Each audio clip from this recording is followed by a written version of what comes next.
I would protect my partners from their own inadequacies. I wouldn't want to hold the mirror up and say, honestly, you're out of shape because you don't eat right and because you never go to the gym and because you're going out to wine with your friends after every workout while I go eat protein. Same with my partners of like, you're stressed out because you didn't say no to this family barbecue on a Sunday. Because you don't have the courage, right? Exactly. But that would be shoving the mirror in their face. Yeah. We don't want to show any mirrors.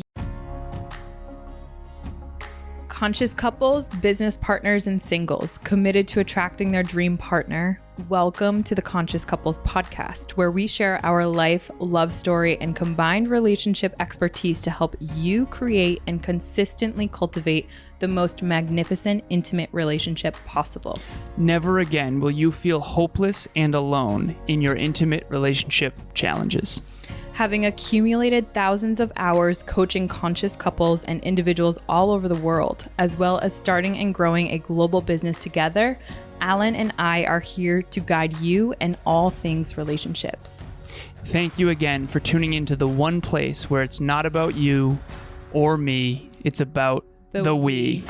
Conscious couples and individuals, welcome back to the one and only Conscious Couples podcast. Today we have episode 144. How does your relationship handle stress?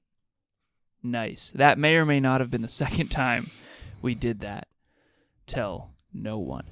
Now, before we jump into this episode, as always, huge shout out and thank you to Next Level Podcast Solutions, the entire production team. Thank you for producing this show and so many others. Personal growth, self-improvement, mental health, personal development, all being spread into the world by you and all the podcasts you produce and the episodes and the thumbnails and the show notes and all the things. Thank you. Mm-hmm. If anyone out there wants to start, grow, scale, or monetize your podcast, please reach out to myself or my business partner. We help directly/indirectly. I'm working with 61 podcasters, including yourself, sweetheart. Yes. We also produce Evolve Ventures podcast. Yes, they have been incredible. Thank you, sweetie. Mm-hmm. And this podcast produced by Next Level Podcast Solutions. Sweetheart, ladies first, what is your intention for today's episode? My intention is to help our listeners handle stress better. One of the biggest things that we know and evidence continues to support is that we are more stressed out than we ever have been. We don't know how to handle it. And then when we bring that stress into relationships, it actually degrades the health and longevity of relationships. So this podcast episode is really tailored at understanding how we as a couple navigate stress. So there's two types of stress. There's distress, and then there's eustress. EUSTRESS. Eustress is you go to the gym and you stress your body, and then it grows back stronger, for lack of better phrasing. Distress is I'm overwhelmed. This is insane. I'm not taking care of myself. I've got stuff going on. I've got pets. Tucker took a poop on the carpet. I've got 6 podcast episodes to do. I've got 27 clients. I got too much. I'm overwhelmed. This is not good. Household, all the things, trash, recycling, whatever it is that you do. Okay, so too much distress is degrading to not only your cells, but also your relationship. Yeah. True or false? It's absolutely true. And a lot of people have usually an overburdened plate. Like, I haven't come across a lot of people who say no a lot and are good at saying no and have very keen focus in on their top priorities. And as a result, they end up feeling distressed at all times. And if you were to actually hook them up to any sort of bio monitor tracking product, or really even check in on their vitals, their blood pressures, their heart rate, like everything would just be at an elevated level, which is a result of that distress that's on their plate. So everyone out there watching or listening, let's take a deep breath in.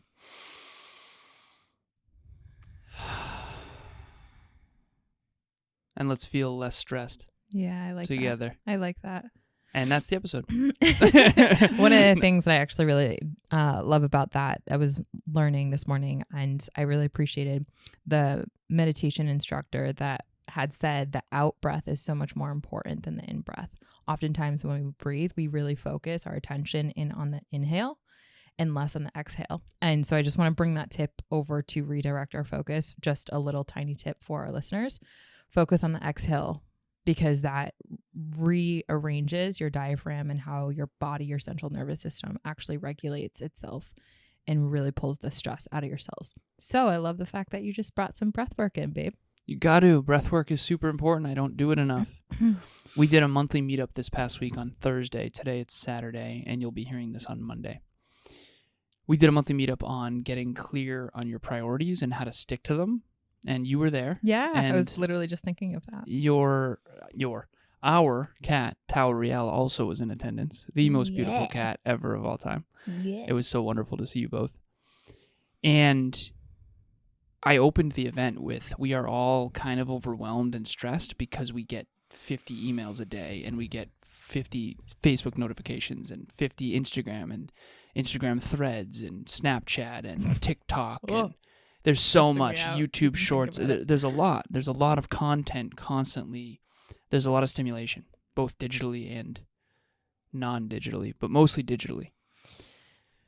So I was looking this up earlier. I did a training earlier with my team, and the world population, I looked at a growth graph of the world population. In the 1700s, there was very few human beings on this planet in comparison, and now there's over 8 billion human beings on the planet.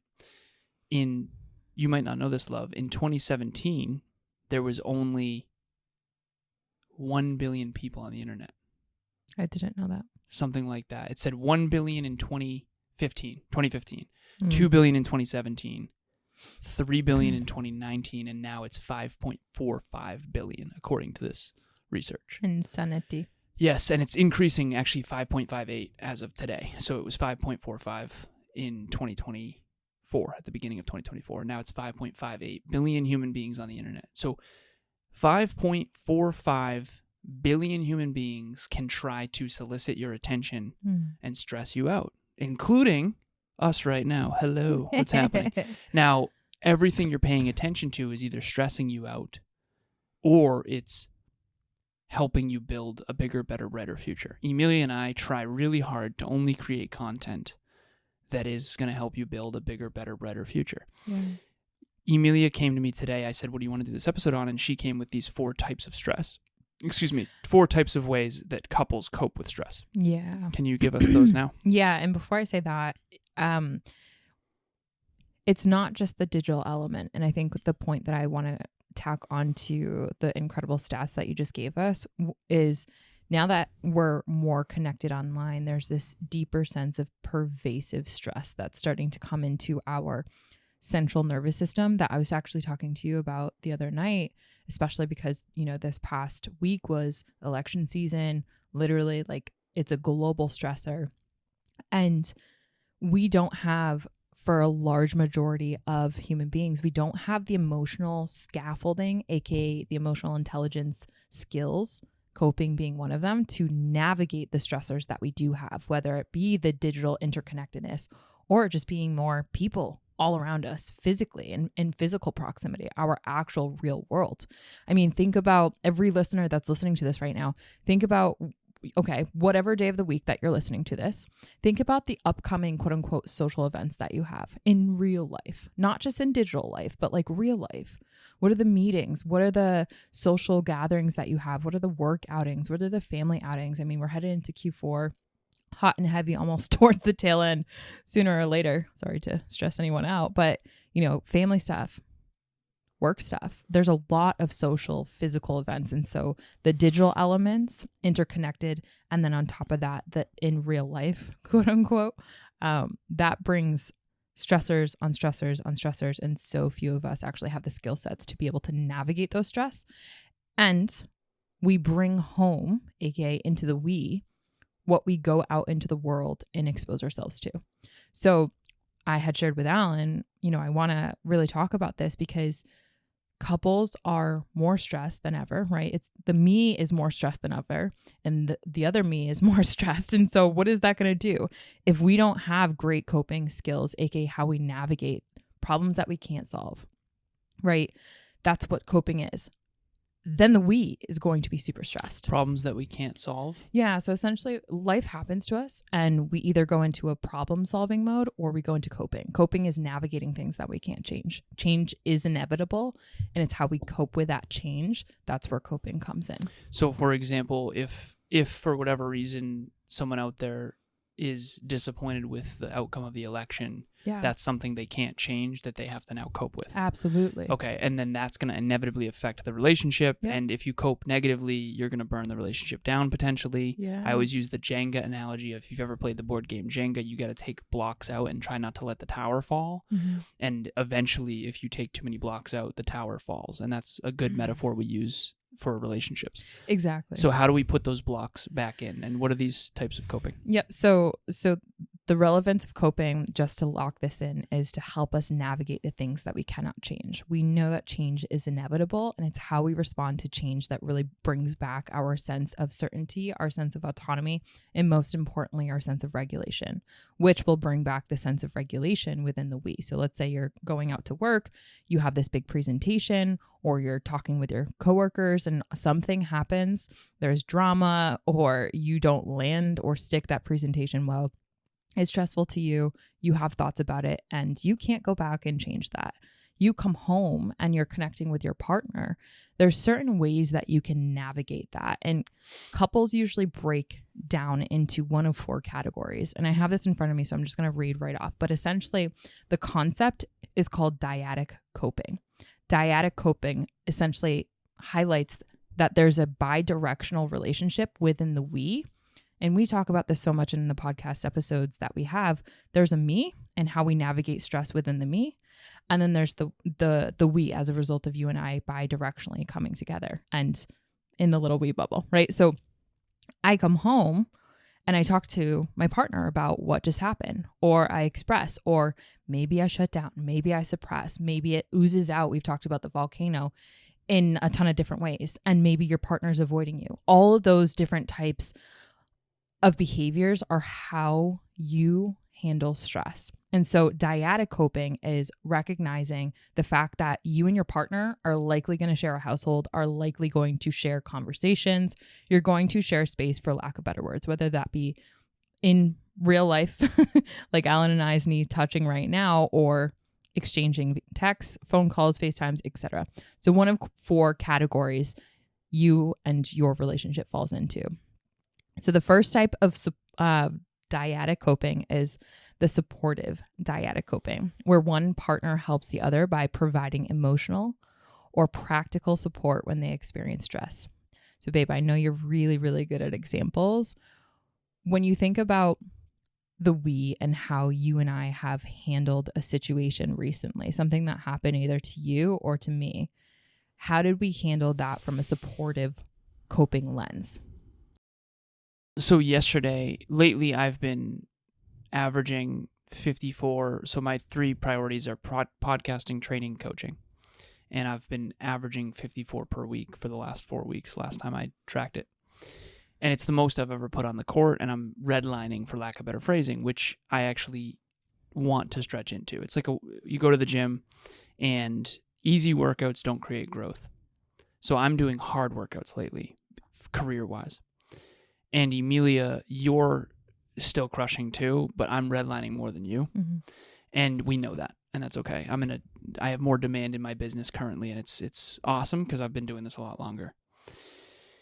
But it's a lot, and it's what you want. I want more clients. I want more listeners. I want to impact more people. I want to be more profitable. I want to grow my business. I want more trainings and podcasts. I want to be on these other shows. I love it. However, I'm under a lot of pressure. So last night I was cooked, and Emilia is there for me in many ways. When it comes to support, you'll usually ask me what you want the night to look like. You took care of dinner.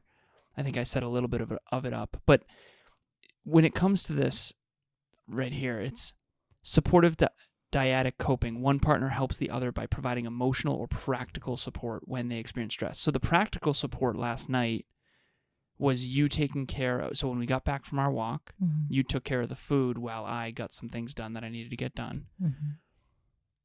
That's practical support. And you're doing that all the time. We're doing that for each other all the time. Yeah. And this is immediately when Emilia is 0 to 10, where are you at? We ask that question. If she says a 2, I immediately go into how can I do things to try to make sure she takes care of herself. So for example, we get back from the gym. I say, sweetheart, go take a shower, go take some time for you. I'm going to take care of food. Yep. I'll get this. I got this. I'll take care of the babies, whatever it is. So practical support, I think we're really good at. And in terms of emotional support, I know you're doing that all the time.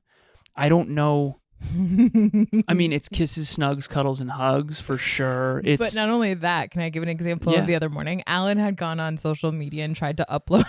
You can see his face on YouTube right now. He tried to upload a testimonial that he got from one of his clients, which was so beautiful. I didn't personally see it, but based on how upset it was awesome. he had gotten. Yeah, thank you, Cole. Appreciate you, man. We appreciate you, Cole. So Cole did a story post that was wonderful. I didn't even ask, and it was just about how awesome it is having a coach. Aww. Hey, I was with my coach 2 hours earlier, and he really helped me tremendously, XYZ. And if you don't have a coach, trust me, it's a game changer, all this stuff. So I screen cap it, and I think Cole's going to love it. I'm going to give him a shout out. Thank you so much. Thank you. Yeah. And it's a 1 and 33 second video, and it took an hour and a half to upload. Who here has ever been there where you just want to get this post out into the world, and for some reason Instagram decides it's going to take an hour and a half to upload a 1.5-minute video? And on top of that, you now have to do Facebook. You'd got to do it to the story. Plus, you're on LinkedIn. So again, I am so grateful because I have a social media team that helps with this. But who here has ever been unbelievably frustrated trying to get a post that's really important to you and really meaningful out into the world before you start your day? Worst idea ever, because I had a meeting at 10 a.m. with a client, very important client, and I was like, oh yeah, it'll take 10 minutes. I think that is what a lot of people can relate to, if not the Instagram posting frustration. I think probably people can relate to that a lot. That's why your social media business is booming, right? Because everyone hates being on social media when you actually have to like push things out there, or when that's beneficial to your business or personal life or whatever, right? And we're so grateful to NLSM for that and what Next Nicole Level Social does Media there. Yeah. And so why I wanted to bring this up is because Alan frustrated. What everyone can connect into is that we say something's going to take X amount of time, but it always takes longer than that. And what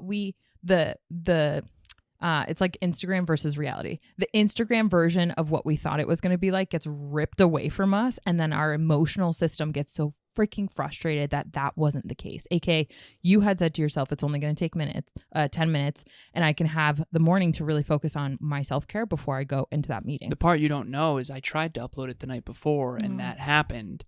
And then I was like, you know what? It's 8 o'clock at night. Emilia and I still have to go to the gym. I'm just going to can it. I'll do it first thing tomorrow.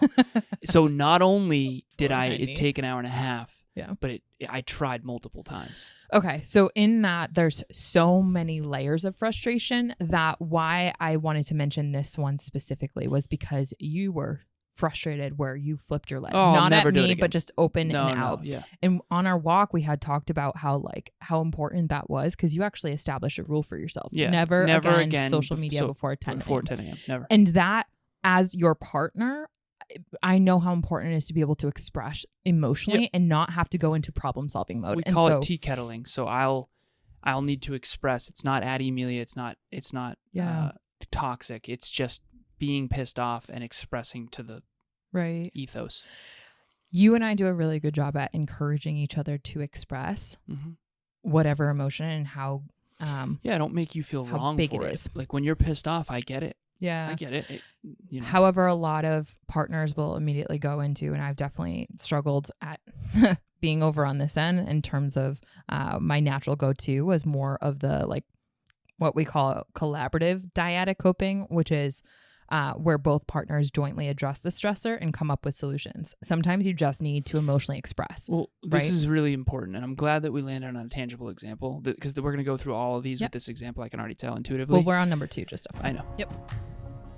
Hey everyone, this is Alicia Romanowitz. I wanted to take a second and give a shout out to Alan and Emilia. I've been listening to Next Level University podcast for a while now, and I've also joined in on group coaching and book club, and I've gained so much value from these. And recently, I have started listening to the Conscious Couple podcast, and then joined in on their monthly meetups with relationship talks. And from here, my wife and I decided to jump on a call with them, and we had a few questions. This has just been a great experience. They not only provided us with some great tips and things to implement, they also got back with us and to check and see how we were doing. And that has just meant so much to my wife and I. And I just really wanted to give a shout out and thank them so much. And if you haven't had a chance to listen to the podcast or join in on the relationship talks, I highly recommend that. And also just jump on a call with them and get to know them a little bit better and just really lean into this resource. It's just been so valuable and I really appreciate it. So here's the deal. Emilia knows social media. Emilia does social media. But sweetheart, I have a social media company. I've been doing social media for 8 years. Yeah. Okay, more than that. And even. way more in depth than I have ever decided to go into. So if Emilia were to jump in and try to solve my problem, I'd be like, honey, with all the love, like I know what I'm doing. It's not that. And thank you, but no thank you. Get out of here. Yeah, exactly. And so she was there to support and to take care of things in a practical way, but also just to allow me to express and to be loving and validating during that instead of making me feel bad for the fact that I was frustrated. Yeah. And sometimes it could happen where it's, well, you should have known better. That's not helping. And yeah, you're right. That's why I'm pissed. I should have known better. But please just, and so it's really important to understand the difference between holding up a mirror when your partner needs it versus they just really need to vent a little bit here. Yeah. And what I want to add to that, babe, I'm so glad you mentioned that, is one of the skills that I'm really working on is validating emotional expression. One of the things that I'm learning in my trauma recovery coaching cohort is like how so important that is for coping with change and frustration and challenges within relationships. How much of a skill validation of emotions, especially ones that are what we call high arousal, low valence, aka frustration, anger, the emotions that we typically label as bad, to be able to validate that as a partner and not go into problem solver, not get afraid, just be like, yeah, man, that sucks. Like I was like really validating in that. Yeah. I was like celebrating me because I did a really, really good job from my perspective. And like if another partner were in that situation, they would say those things and the invalidation would just steam up that stress even more. Mm-hmm. And that's one of the things that I think that podcast listeners to this can have a quick takeaway on is emotional validation is something that we can all work on. But you can't only validate. No. Because sometimes, so here's the deal. This is why relationships are so difficult. You need to know when it's time to validate and when it's time to actually hold a mirror. Yes. Because there have been times in the past where I was overly frustrated and you said, sweetheart, it's, that's getting a little too much. And I dialed my decibel level down. That's one of the reasons we've never fought is because of you.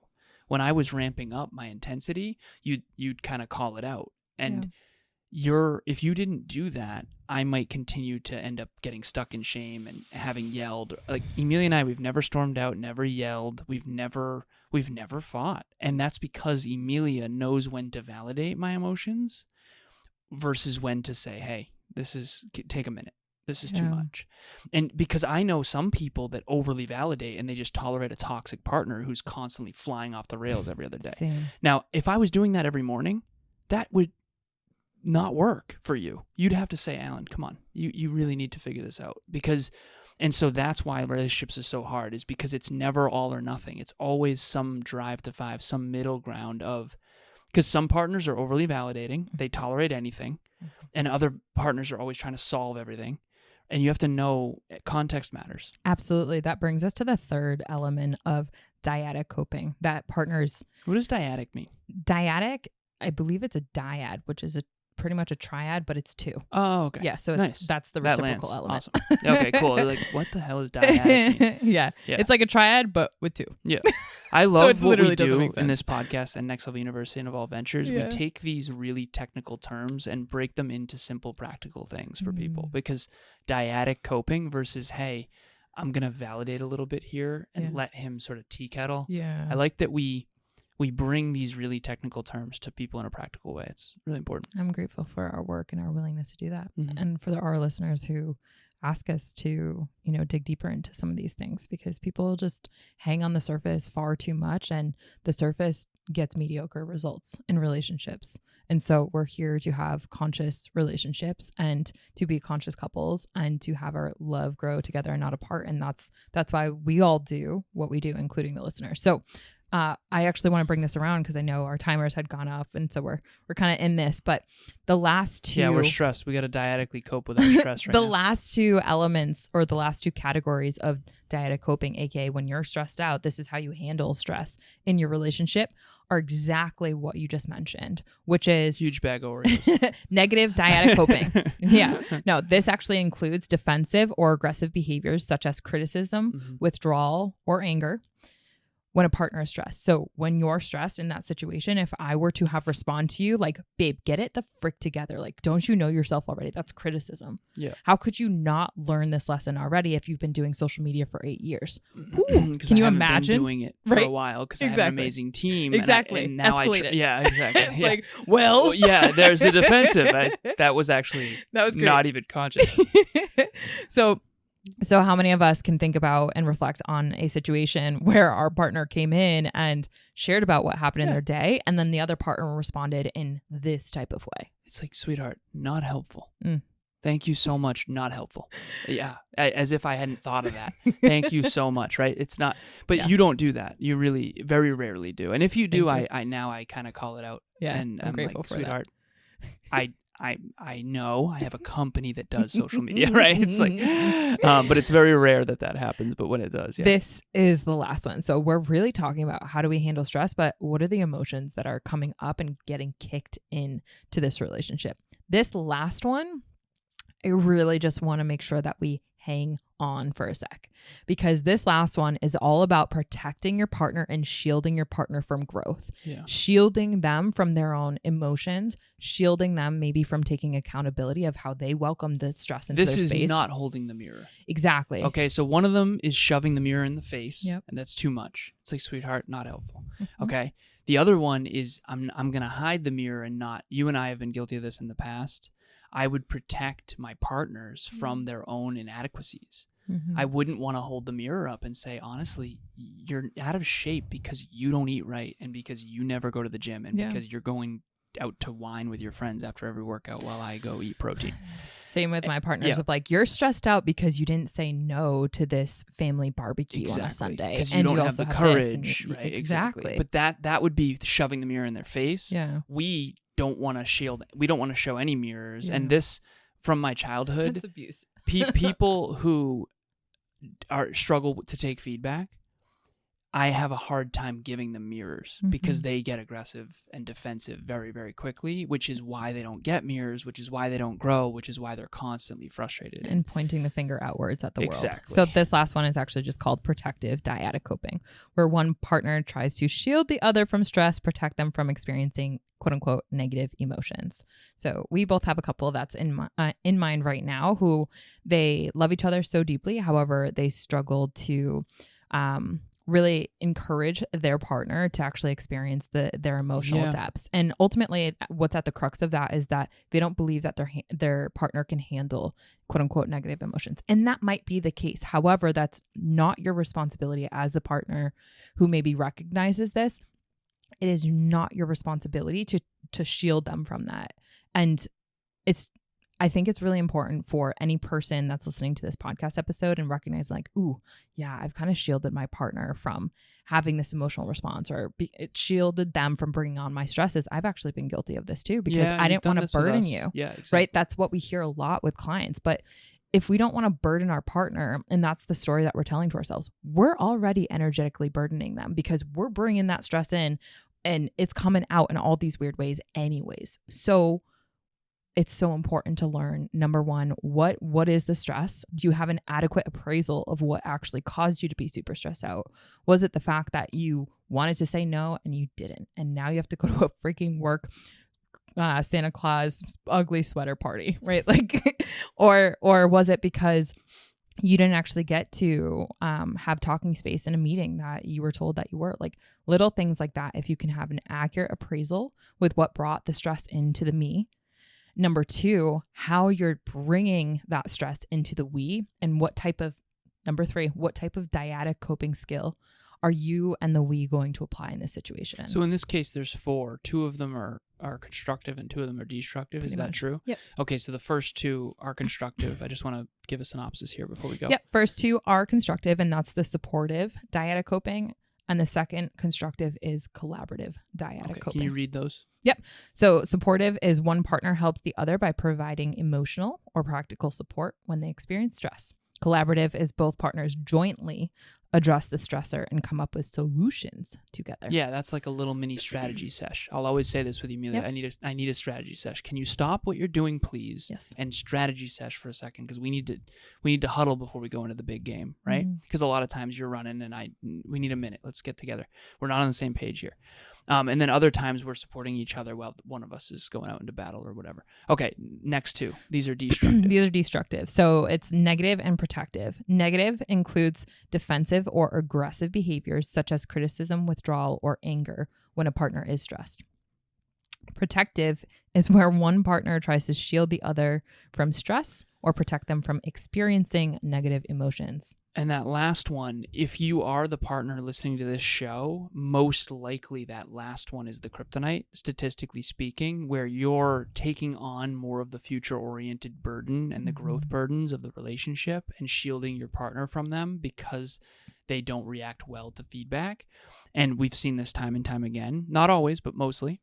And then you're going to blame them when they don't grow. Yeah. They're not growing because you're shielding them from feedback.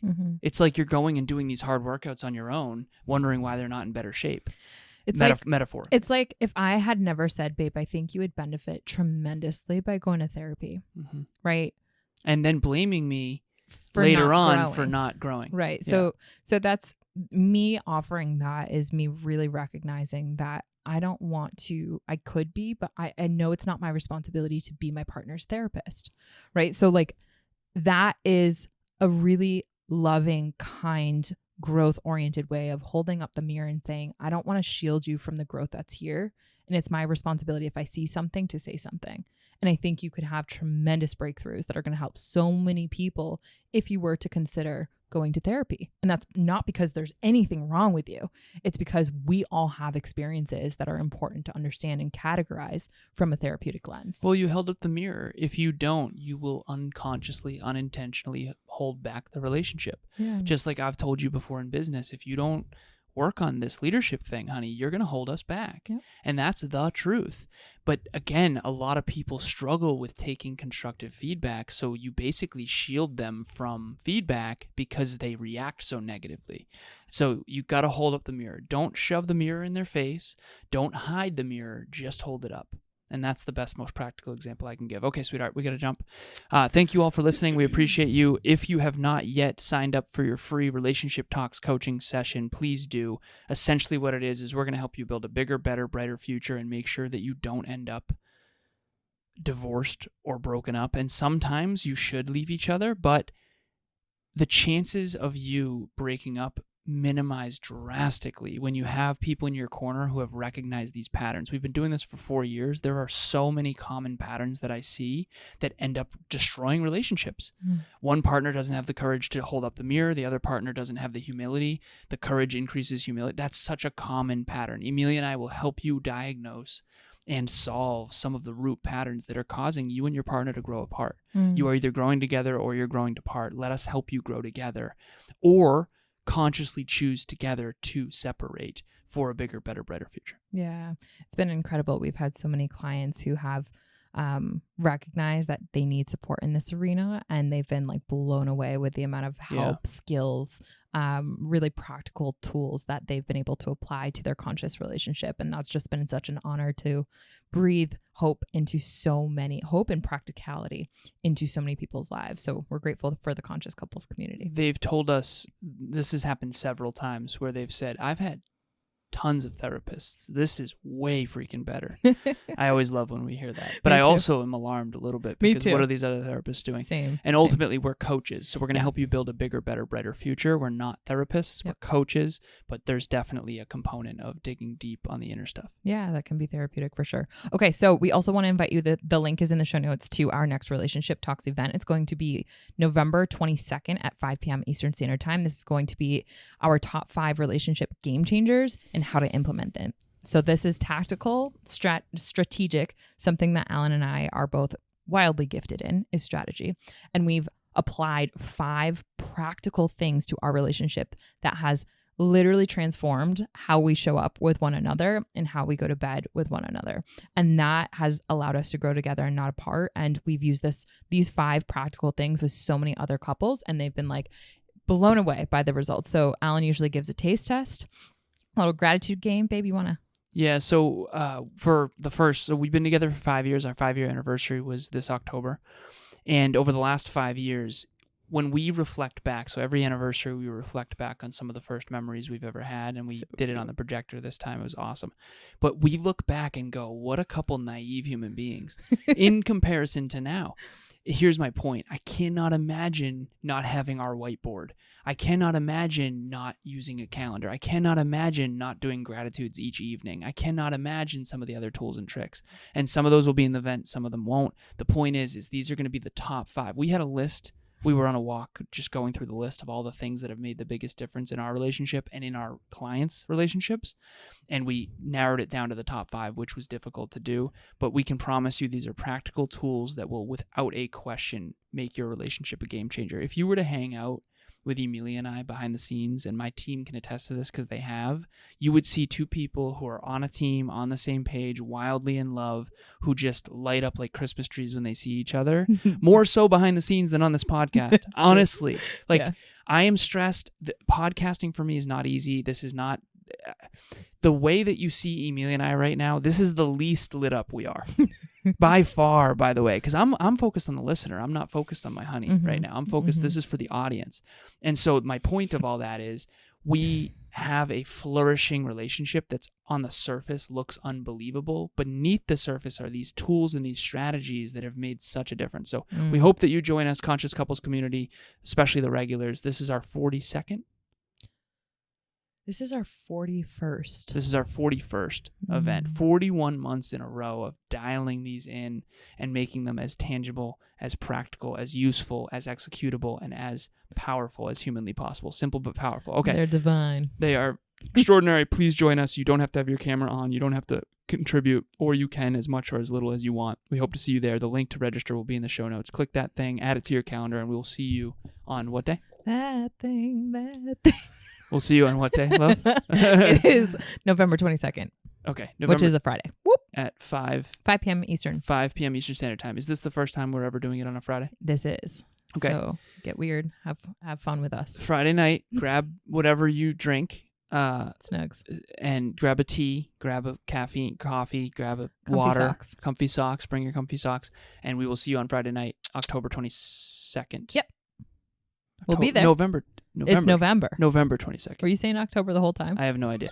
It's November 22nd, Friday, 5 p.m. Eastern Standard Time. Is that accurate? My love, yes. Okay. We appreciate you all. As always, thank you so much. It's not about you or me. It's about the we. The we. We'll talk to you next time.